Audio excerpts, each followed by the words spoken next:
Thierry Henry.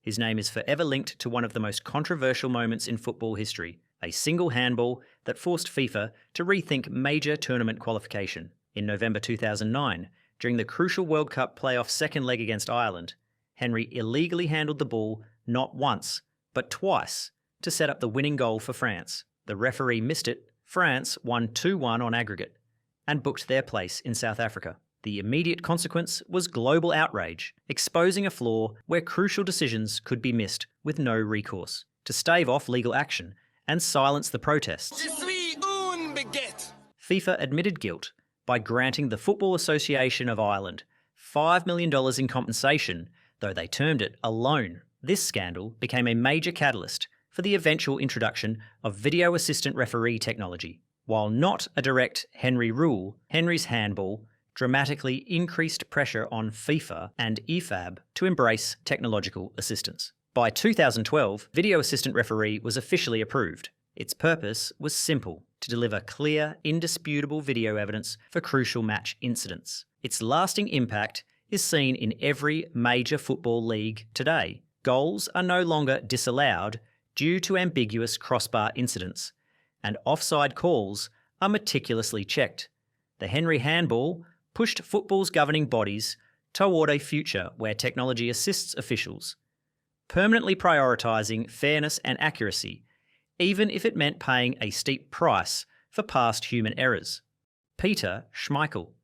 The name echoes through the stands of Old Trafford and across the fields of Denmark. He wasn't just a legendary goalkeeper, he was a master manipulator of the rulebook, a player so dominant and shrewd that his actions forced football's lawmakers to change two fundamental rules of the game. The first change was the back pass rule in 1992. Before this, a team could simply pass the ball back to the goalkeeper, who was then free to pick it up with his hands, completely removing the threat of a forward press. Schmeichel and his Denmark teammates, especially during their shocking Euro 92 triumph, perfected this deadly dull tactic. The defence would repeatedly send the ball back to Schmeichel. This defensive reset paralysed the game, making every minute feel slow and infuriatingly dull. In response, IFAB banned goalkeepers from handling a ball deliberately kicked back by a teammate, instantly forcing keepers to develop footwork and radically accelerating the pace of modern football. However, Schmeichel soon found a new avenue for time wasting: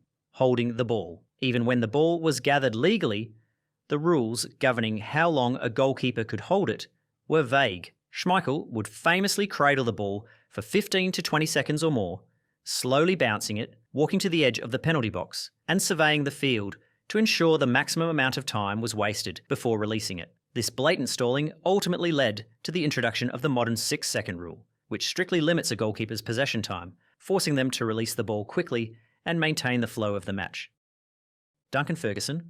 The incident involving Duncan Ferguson in 1994, while playing for Rangers, redefined the legal boundaries of on-field conduct by establishing that the football pitch is not a sanctuary from criminal law. During a match against Wraith Rovers, Ferguson committed a severe act of violence by headbutting defender John McStay. Crucially, the referee at the time did not send him off, meaning the incident would typically have been handled solely by the Scottish Football Association. However, due to Ferguson's existing record of off-field assault convictions, the Scottish authorities took the unprecedented step of independently reviewing the video evidence and charging him with assault. This move disregarded the long-held tradition that disciplinary matters arising during a match were solely the jurisdiction of the sport's governing body. The legal process culminated in Ferguson being found guilty and sentenced to 3 months in prison, of which he served 44 days. The resulting rule was a powerful new legal precedent. Ferguson became the first and only professional footballer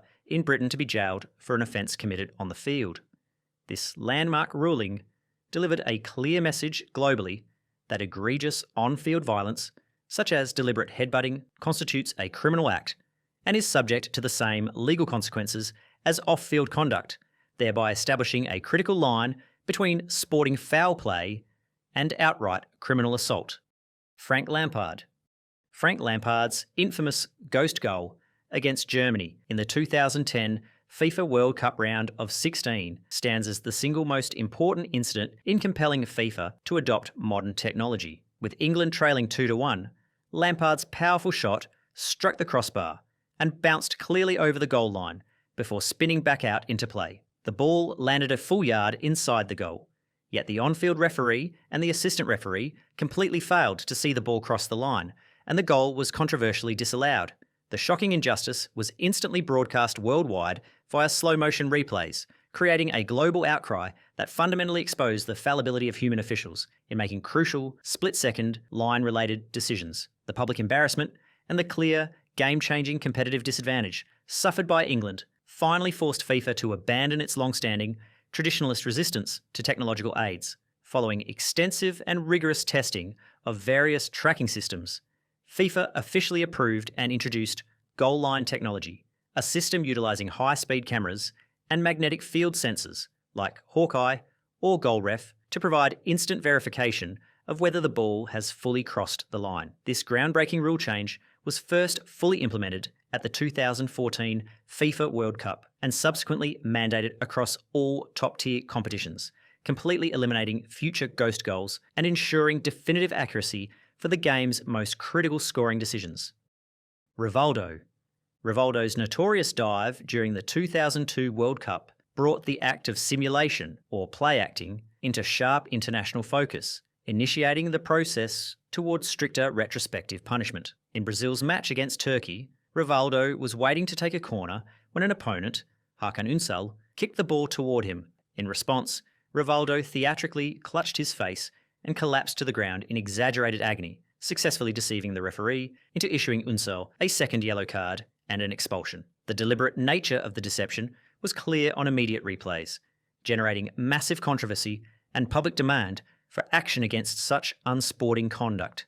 The key result was a disciplinary change. FIFA's disciplinary committee reviewed the incident post-match and fined Rivaldo for deceiving the referee. Although the financial penalty was minimal for a player of his status, the decision marked a crucial milestone. It was the first instance in World Cup history where FIFA had used its disciplinary powers to sanction a player for successful simulation during a match. The incident unequivocally highlighted how players could unfairly influence game outcomes through dramatic deceit.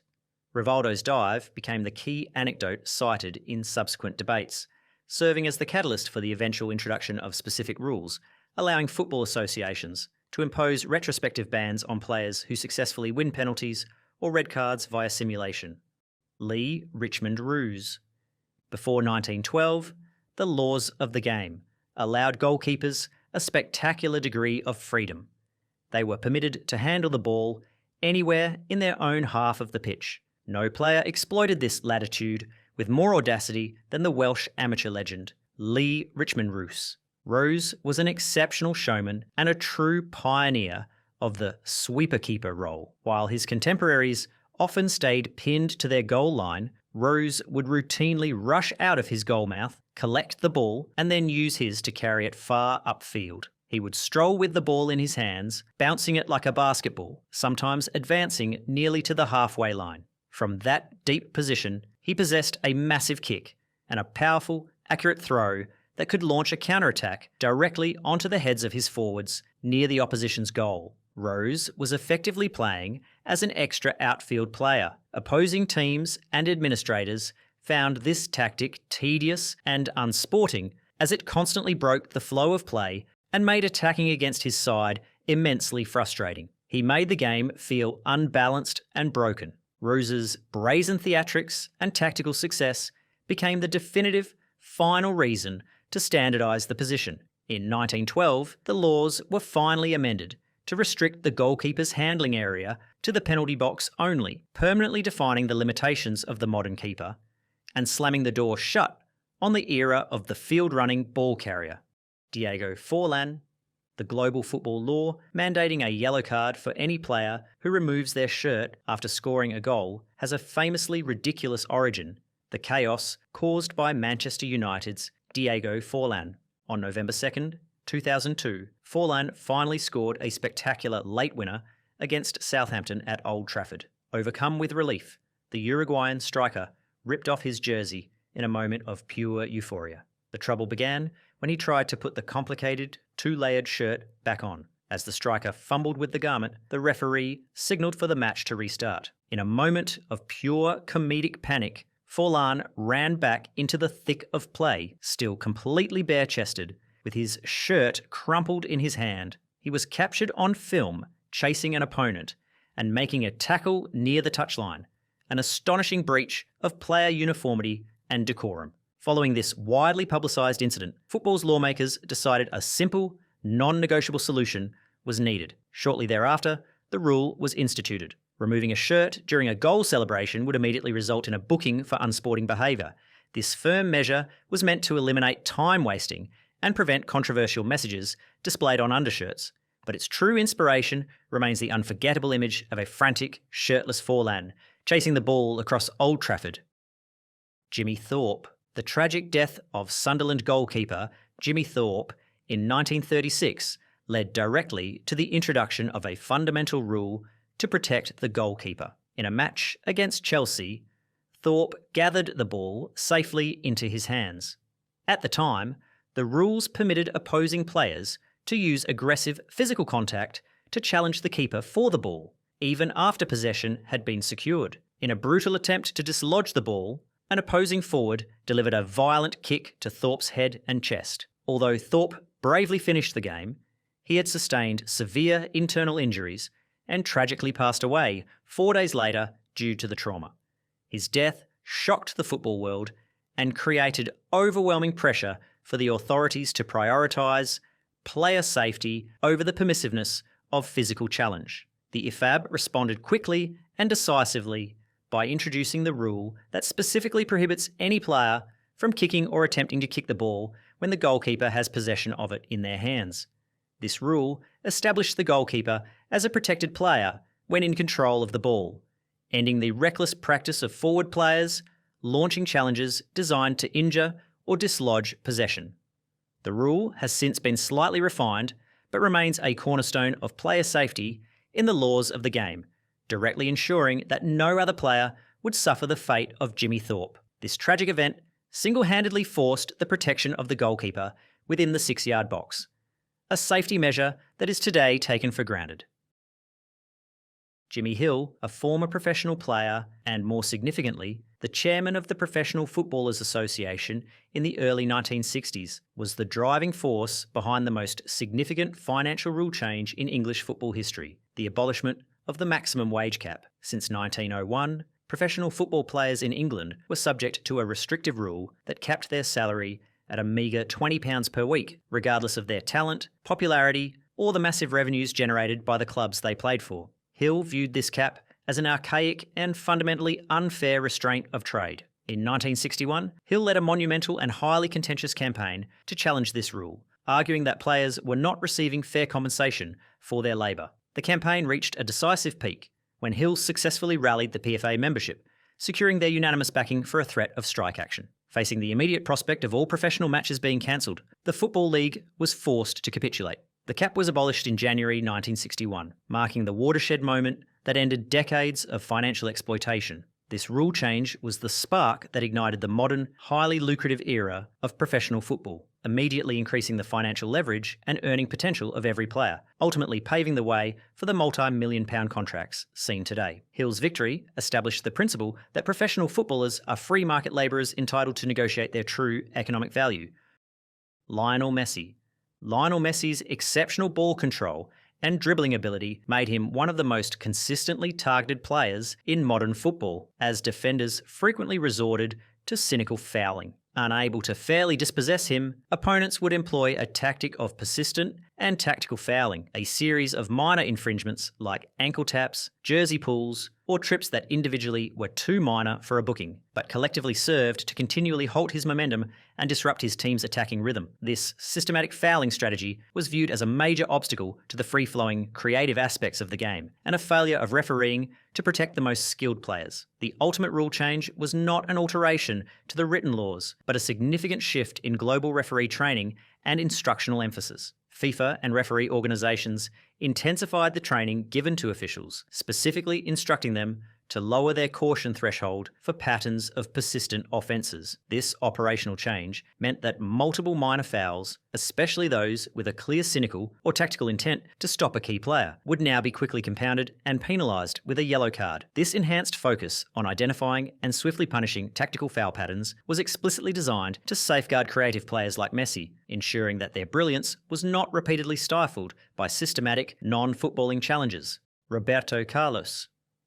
Roberto Carlos's legendary, powerful, and physics-defying free kicks were spectacular, but they frequently led to chaos and unsporting behaviour on the pitch. The common issue was that the defensive wall would constantly creep forward, shuffling their feet or advancing toward the ball in a bid to intimidate the kicker and cut down the angle. This continuous encroachment caused intense arguments, significantly delayed the taking of the free kick, and frustrated referees who lacked an immediate, effective tool to maintain the required distance. The actual 10-yard rule was already in the law book, but compliance was nearly impossible to police consistently. To restore order, reduce conflict, and ensure fair play, the football authorities introduced a two-pronged solution. The rule was formally enforced that the defensive wall must remain exactly 10 yards from the ball until the kick is taken. More visibly, the use of vanishing spray was approved and introduced for major competitions from 2014. The referee uses this temporary, water-based foam to physically mark the spot of the ball, and crucially,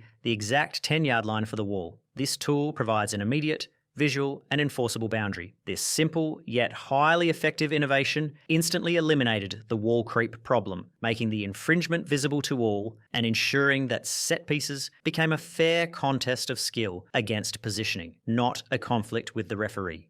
Gianluigi Buffon.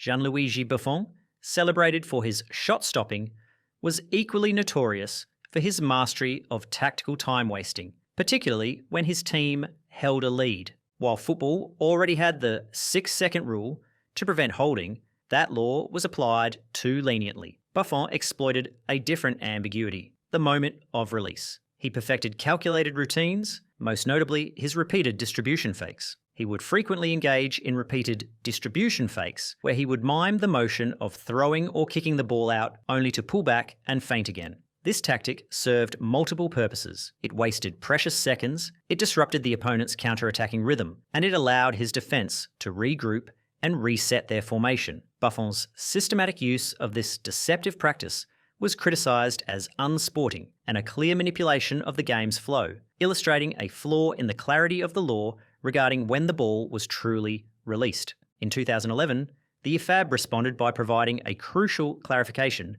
to Law 12, Fouls and Misconduct, specifically targeting these distribution fakes. The rule was reinforced, clarifying that a goalkeeper commits an offence if they touch the ball with their hand after releasing it and before it touches another player. Furthermore, it was implicitly understood that once the goalkeeper begins the motion to release the ball into play, they must follow through with the release. This amendment compelled goalkeepers to be more honest and decisive in their distribution, directly counteracting Buffon's signature, momentum-breaking play acting to promote a more continuous and fair game flow. Álvaro Pereira. The incident involving Uruguayan defender Álvaro Pereira during the 2014 World Cup served as a stark and urgent ethical test for football's approach to player welfare, specifically concerning head injuries. Pereira took a severe knee to the head from an opponent's momentum, rendering him briefly unconscious and visibly concussed on the ground. Despite the Uruguay team doctor urgently signalling for a substitution, a disoriented Pereira famously refused to leave the field, emphatically wagging his finger at the medical staff and insisting on continuing to play. This high-profile spectacle showcased a dangerous flaw in the substitution rules, which often forced medical teams to choose between the player's safety and the team's tactical advantage, as removing the player would consume one of the limited standard substitutions. The massive global outcry that followed highlighted football's backward approach to brain trauma, forcing FIFA and the IFAB to prioritise player safety. The resulting rule change introduced the concept of additional concussion substitutions on a trial basis across various top-tier leagues. This critical amendment allows a team to permanently replace a player with a suspected or confirmed concussion without counting against the standard substitution limit. This grants medical staff the essential and non-negotiable authority to immediately and permanently remove an injured player from danger, thereby placing player welfare above all tactical considerations, a direct response to Pereira's risky refusal to leave the pitch. Emiliano Martinez.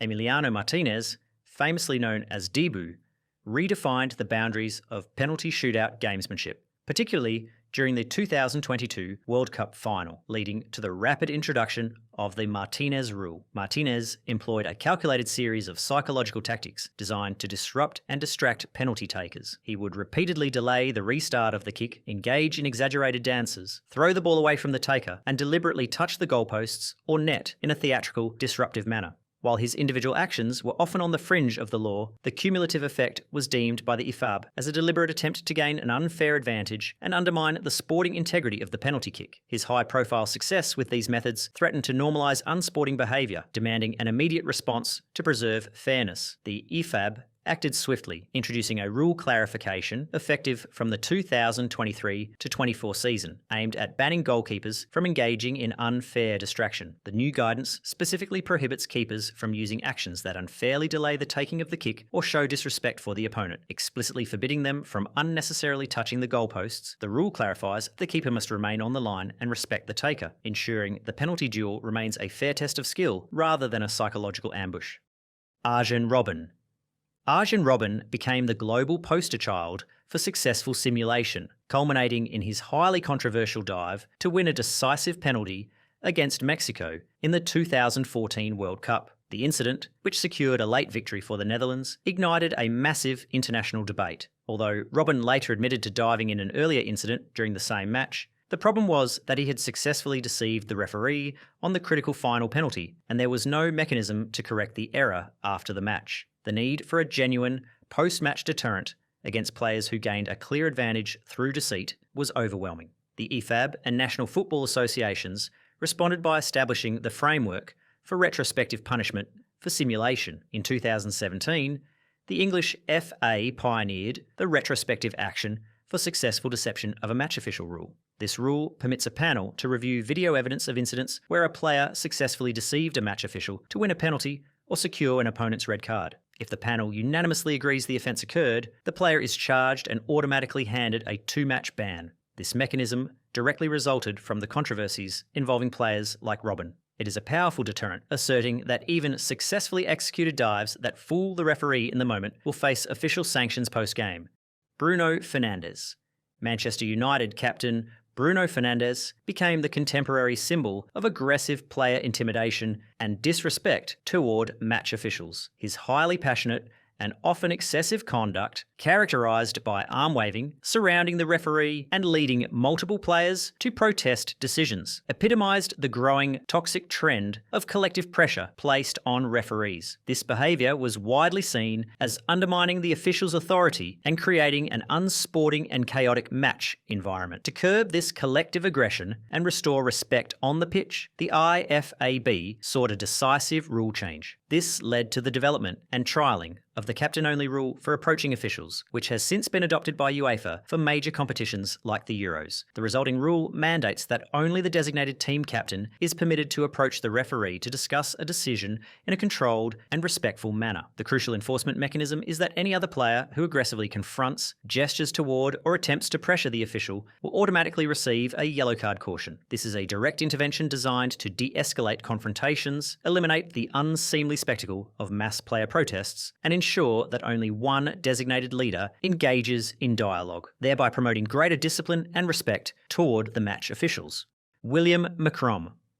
The penalty kick, arguably the most dramatic moment in football, was introduced in 1891 as the ultimate punishment for denying a guaranteed goal. The need for this sanction was initially proposed in 1890 by Irish goalkeeper William Macron, who championed the idea to deter foul play close to the goal. However, it was the outcry over a specific high-profile incident that forced its immediate implementation. The key incident occurred during an FA Cup quarter-final match between Notts County and Stoke City. A Notts County player deliberately handled the ball on the goal line to prevent a certain goal, a clear and cynical attempt to cheat. At the time, the only punishment available for this grievous offence was an indirect free kick taken from the spot of the foul. Since this kick could be easily blocked by the defending team lining up on the goal line, it was deemed wholly ineffective as a deterrent. The cheater had had essentially won. The sheer absurdity of preventing a sure goal with impunity, receiving only a minor punishment, generated intense public outrage and media condemnation. The lack of a suitable deterrent punishment for this professional foul solidified the necessity of Macroom's idea. The IFAB quickly approved the penalty kick rule, defining it as a direct shot at goal from 12 yards with only the goalkeeper to beat, thus creating a proportionate and effective sanction for clear goal-denying fouls within the penalty area.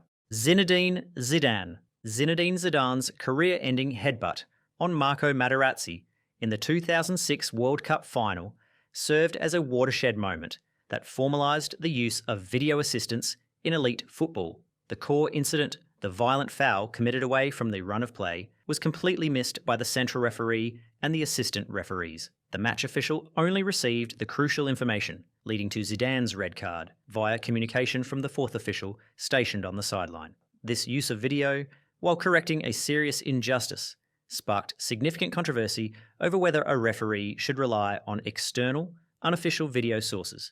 The global debate pushed FIFA to acknowledge the efficacy and necessity of sideline video assistance for correcting critical incidents. The resulting rule change didn't create video assistant referee immediately, but it formalised the expansion of the fourth official's role. This official was officially granted access to external cameras and the unprecedented authority to communicate crucial missed incidents, particularly serious foul play and mistaken identity, to the referee. This established a critical and official precedent for integrating technology and video feedback into the match decision-making process. By formalising this mechanism, the incident directly planted the essential operational seed that would later evolve into the comprehensive video assistant referee system,